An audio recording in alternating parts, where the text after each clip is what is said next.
Hello everyone, welcome back to my new blog. কেমন আছো তোমরা সবাই? আই হোপ সবাই খুব ভালো আছো, সুস্থ আছো। তো আজকে টাইটেল আর থাম্বনেল দেখে বুঝেই গেছো। তো আজকে মামকে আগমনী লুক করাবো, সেই জন্যই ভিডিওটি করছি। তো চলো দেখতে থাকো ভিডিওটি শেষ পর্যন্ত, আশা করি তোমাদের ভালো লাগবে। তো আমি কিন্তু চলে এসেছি মামের পিপির বাড়িতে, যেহেতু দিদিভাইদের বাড়িতে পিছনে একটা সুন্দর পুকুর আছে আর মানে ফটো তোলার জন্য অনেক সুন্দর সুন্দর জায়গা আছে, সেই জন্যই মামকে মামের পিপির বাড়িতে নিয়ে চলে এসেছি। আর যা যা লাগবে মোটামুটি সব কিছু আমি গুছিয়ে নিয়ে এসেছি। তো দেখো মামকে প্রথমে একটু মুখটাকে ফ্রেশ করিয়ে দিয়েছি, যেহেতু বাচ্চা ওকে, তাই সেই জন্য কোনো রকম মেকআপ দেবো না। তো জাস্ট আমি একটু ল্যাকমির যে সিসি ক্রিমটা আছে সেটা দিয়ে একটু যে পাউডারটা ইউজ করে আর কি, বেবি পাউডার, তো সেটাই দিয়ে দিয়েছি। তো দিয়ে দেখো চোখটাকে আঁকিয়ে নিয়েছি, আগে মামের চোখে লাইনার করে নিয়েছি। তো স্কেচ লাইনার যেটা মামের সেটাই ইউজ করিয়ে দিই। তো তারপরে এখানে আমি চোখ আঁকাচ্ছিলাম, আর এইদিকে দেখো মোটামুটি মামের সাজানোর জন্য যেগুলো এনেছি, তো সেগুলো পরে আমাদের ডনি বলছে দেখো মামি আমাকে কেমন লাগছে। আর এইদিকে দেখো মানে ডনিকেও কিন্তু খুব ভালোই লাগছিল। আর আমার যেহেতু চোখটা এখনও কমপ্লিট হয়নি, সেই জন্য এখনও চোখটা করছিলাম। আর চোখটা করার আগে প্রচণ্ড আর কি মামের চুলগুলো তো একটু বড়ই হয়ে গেছে, হেয়ার ব্যান্ড দিলেও একটু ডিস্টার্ব হচ্ছিল। তো যেহেতু ফ্যান চলছে সেই জন্য মামের চুলটাকে আগে বেঁধে নিয়েছি যতটা পারি। তো পরে পুরো চুলটা করব। আর এখন চোখটা আঁকাচ্ছি। তো মাম কিন্তু এমনিতে ও অনেকটাই দুষ্টুমি করে, কিন্তু যেহেতু ও সাজতে ভীষণ পছন্দ করে, আর অনেক দিন থেকে ও আমাকে বলে রেখেছে যে ও একটু দুর্গা সাজবে। সেই জন্যই দেখো মাম একটু দুষ্টুমি করছে না, ও খুব ভালোভাবে আর কি বসে আছে। আর দেখো সাজতে গেলেও এমনিতেও দুষ্টুমি করে না। তো ফাইনালি আমি চোখটা আঁকিয়ে দিয়েছি। তো কেমন হয়েছে আর কি ত্রিনয়নটা সেটা বলো।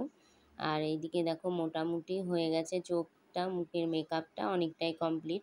তো ভাবছি একটু শাড়িটা এবার পরিয়ে দিই। তো আমি হচ্ছে ব্লাউজ দিয়েই পরাচ্ছিলাম, যেহেতু ব্লাউজ না দিয়ে পরালে হাতে গলাতে একটু ডিজাইন করলে ভালো লাগবে, কিন্তু এখন অতটাও সময় নেই, সেই জন্য এইভাবেই করাচ্ছি। তো নেক্সট ইয়ার ইচ্ছা আছে মামকে আরও সুন্দর করে অন্যরকমভাবে আমি মামকে আর কি আগমনী লুকে নিয়ে আসবো। তো শাড়িটা তো রেডি করিয়ে দিলাম পরিয়ে, এখন দেখো মামের চুলটাকে পরিয়ে রেডি করাচ্ছি। তো এই যে চুলটা দেখছো এটা কিন্তু অনেক দিনের। তো এটা হচ্ছে আমার ছোটোবেলার নাচের চুল, আমি যখন নাচ করতাম ছোটোবেলাতে তখন এই চুলটা আমার নাচের জন্য কেনা হয়েছিল। আর এখন দেখো আমার চুলটায় মাম ইউজ করছে। আর এই যে ছোট্ট দুর্গা দেখছো, সে তো সাজতে ভীষণ ভালোবাসে, কিন্তু এই যে সাজাতে গিয়ে দুষ্টুমি তো করছিল না, কিন্তু প্রচণ্ডভাবে মানে ডিস্টার্ব করছিল। সেটা হচ্ছে ও একটু করে চোখটা যে আঁকানো হয়ে যাচ্ছে, ও শুধু আয়নার সামনে গিয়ে দেখছে কেমন লাগছে ওকে দেখতে। তো একটু চুল বাঁধা হলে তার আবার দৌড়িয়ে ছুটে যাচ্ছে, এই করছে। তাছাড়া এমনিতেই দুষ্টুমি করিনি, খুবই ভালোভাবে ছিল। তো দেখো মোটামুটি চুলটা তো লাগিয়ে দিয়েছি, তো হাতে তেমন কিছুই দিইনি। যে প্লাস্টিকের যে চুড়ি আছে, তো সাদা আর লাল চুড়ি নিয়ে এসেছিলাম। আর দুর্গা তো ভীষণ মোটা, সেই জন্য একটু লুজ ছিল। তো আর আমি বাড়ি থেকেই কিন্তু আলতাটা পরিয়ে নিয়ে এসেছিলাম। আর আমি মামকে বললাম তুমি নথটা পরো, তাহলে তোমাকে দেখতে বেশি ভালো লাগবে, আর এই সিঁদুরটা পরা থাক। তো এটা সিঁদুর না, কিন্তু এটা কিন্তু ছিল লাল আবির, সেটা দিয়েই মামকে সিঁদুর পরিয়ে দিচ্ছিলাম। আর যেহেতু খুব একটা ভালো বসছিল না, সেই জন্য আগে লিপস্টিক দিয়ে নিয়েছিলাম, রেড কালারের লিপস্টিক, লিকুইড লিপস্টিক যেটা সেটা। তো তার উপরে এই যে আবিরটা আমি দিচ্ছিলাম। মামকে বললাম নথটা পরো আর সিঁদুরটা পরে নাও, তাহলে ভালো লাগবে। কিন্তু নথ পরলে ওর নাকি নাকে শিরশিরি লাগছে। সেই জন্য ওকে বলছে দেখো তোমার বিয়ের সময় তুমি যেটা পরেছিলে সেটা দিয়েই আমাকে সাজাবে। যে টায়রাটা পরিয়েছি ও তো সেটা জানে না, কিন্তু আমাকে দেখিয়ে দিচ্ছে যে কপালে এইভাবে দেয় সেটা।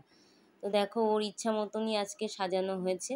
তো তারপরে আসার সময় বাজার থেকে একটা পদ্ম, একটা না দুটো পদ্ম নিয়ে এসেছিলাম।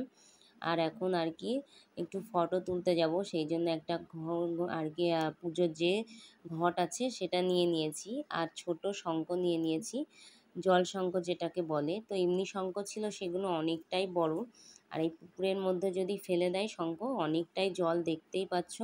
তো নিয়ে আর আসতে পারবো না, এত সুন্দর জায়গাটা না, খুব ভালো এখানে। কিন্তু এবারে একটু বেশি জল হওয়াতে পুরো সিঁড়িটা একদম ঢেকে গেছে। তো যদি সিঁড়িটা না ঢাকা হতো জলে, তো আরও সুন্দর করে ভিডিও করা যেত। জলে নেমে সিঁড়ি থেকে উঠে আসতো। অনেক রকমভাবেই ভেবেছিলাম ভিডিও করব, ফটো তুলব, কিন্তু খুব একটা বেশি ভিডিও ফটো তোলা হয়নি। আর দেখো মাম কিছুতেই মানে আমি বলছি কয়েকটা ছবি ভিডিও করে এখন চলো, কিন্তু কিছুতেই যাবে না। এখন দিদিভাইও এদিকে লেগে পড়েছে ভিডিও করার জন্যে। দেখো ও আর কি আমাদের ডনি আর কি ভিডিওগুলো করে দিচ্ছিল, খুব সুন্দর ভিডিও করতে পারে, ছবিও তুলে দিচ্ছিল।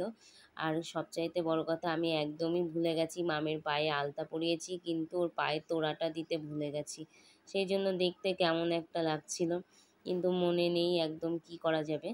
তো পরের বার চেষ্টা করব ঠিকঠাক করে রেডি করানোর। আর এইদিকে দেখো আমাদের ছোট্ট দুর্গা মায়ের এখন গরম লেগে গেছে, তো মামা এইদিকে এখন ফ্যান নিয়ে হাওয়া খাচ্ছে। অনেক কষ্ট হয়ে গেছে, কিন্তু কিছুতেই সে এখন যাবে না, আরও ফটো ভিডিও তুলবে। তো দেখতেই পাচ্ছ কীভাবে স্টাইলগুলো দিয়ে দিয়ে দেখো ভিডিওগুলো করছে। তো অনেকটা সময় ধরে ফটো ভিডিও তোলা হয়েছে। আর এইদিকে দেখো এখন সামনের দিকে এসছি, তো আমাদের উমামা এখন নাচ দেখাচ্ছে। তো দেখো ফ্রেন্ডস, আমি এখন আগমনের লুক নিয়েছি, তোমাকে ভালো লাগছে কিনা অবশ্যই। তো দেখো আমার ওই সাজটা কেমন লাগলো অবশ্যই বলো। তো আজকের ব্লগটি এখানেই শেষ করছি। তো বলেই তো দিল ব্লগটি শেষ করছি, কিন্তু কিছুতেই তার শেষ হচ্ছে না ভিডিও করা। এখন বলছে আমি একটু আইরে ছুটে নাচ করছি, তুমি একটু ভিডিওটা করো। তো দেখো সেটাই আমাকে করতে হচ্ছে। আর মাম যখন বললো ব্লগটি শেষ করছি, তো ব্লগটি শেষ করার পরে মাম কিন্তু খেয়ে এসেছিলো, যেহেতু দুপুর 3টে বেজে গেছিলো, একটু দেরি হয়ে গেছিলো, তো তারপরে একটু নাচ টাচ করে নিল। এখন তো ড্রেস কিছুতেই খুলবে না, অনেক কিছু বোঝানোর পরে ড্রেস সাজগোজ খোলানো হয়েছে, কিন্তু মামির ত্রিনয়নটা কিছুতেই সে মুছবে না, এখন রেখে দেবে।